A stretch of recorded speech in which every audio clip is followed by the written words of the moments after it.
1755, a man named John Mitchell created a map for British trading. Because of a lack of cartography knowledge in these times, Mitchell could only use what he knew to draw maps.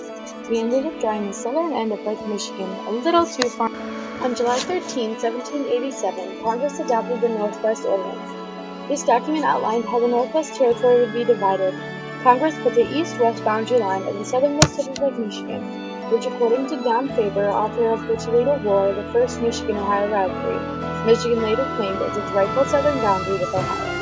On January 11, 1805, Michigan became a territory. The boundaries of this territory were aligned with those listed in the Northwest Ordinance. The Surveyor General of the United States ordered for a survey of the Michigan-Ohio border. In 1817, Ohio Deputy William Harris surveyed this boundary. Lewis Cass persuaded President James Monroe to order a second survey of the border, which was more aligned with what Michigan thought the border should be. This survey was conducted by John A. Fulton.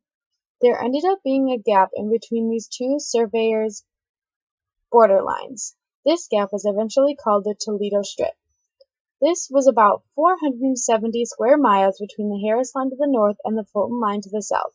According to Faber, this strip was expected to have great economic potential. In 1832, Congress ordered for another survey of the border between Michigan and Ohio. This survey was done by Captain Andrew Talcott. Talcott placed the Toledo Strip in Michigan Territory. The Talcott survey was received by Congress in 1834, however the document was completely ignored. On February 12, 1835, Michigan passed the Pains and Penalties Act. Michigan really meant business with this act and enforced it with fines and arrests. According to Faber, Governor Mason authorized General Joseph Brown to take any necessary measures to prevent Ohio officials from acting in the disputed area. Mason even went so far as to place territorial militia in the disputed area. On April 26, 1835, the Battle of Phillips Corners caused a major dispute between Michigan and Ohio. Ohio men were placed on the border by Governor Robert Lucas to remark the Harris survey line along with sharpshooters placed with them for protection. A month before the Ohioans were sent to remark the border, Governor Mason placed Michigan in a state of readiness. Michigan Under Sheriff McNair was charged to serve warrants to the Ohioans who were sitting at the border for violation of the Pains and Penalties Act. The end of this battle has been told and retold many times by both sides.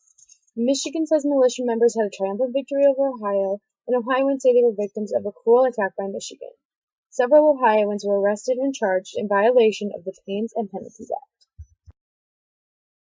The first and only real bloodshed during the Toledo War was on July 15, 1835. Michigan Deputy Sheriff Joseph Wood was commissioned to arrest Two Stickney, who had previously threatened Wood by telling him, "The day you set foot in Toledo, your life will be in danger." Two Stickney was not joking around. On that day, July 15th, he stabbed Deputy Sheriff Joseph Wood in the ribs while Wood was attempting to arrest him. Miraculously, Sheriff Wood survived the stabbing.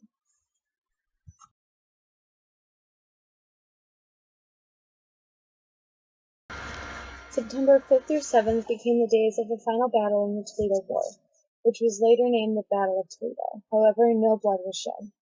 By the time Michigan's militia had stepped foot into Toledo, Ohio Governor Lucas had already met with the Lucas County Court of Common Pleas and had put the proceedings into official records and fled.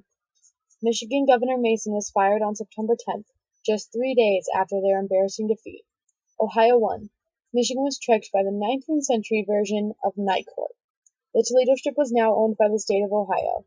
However, Michigan didn't completely lose out. Due to the loss of the Toledo Strip, Michigan was given the Upper Peninsula, which, according to J. Wilkie Moore, a veteran of the Toledo War, is worth a dozen Toledo Strips.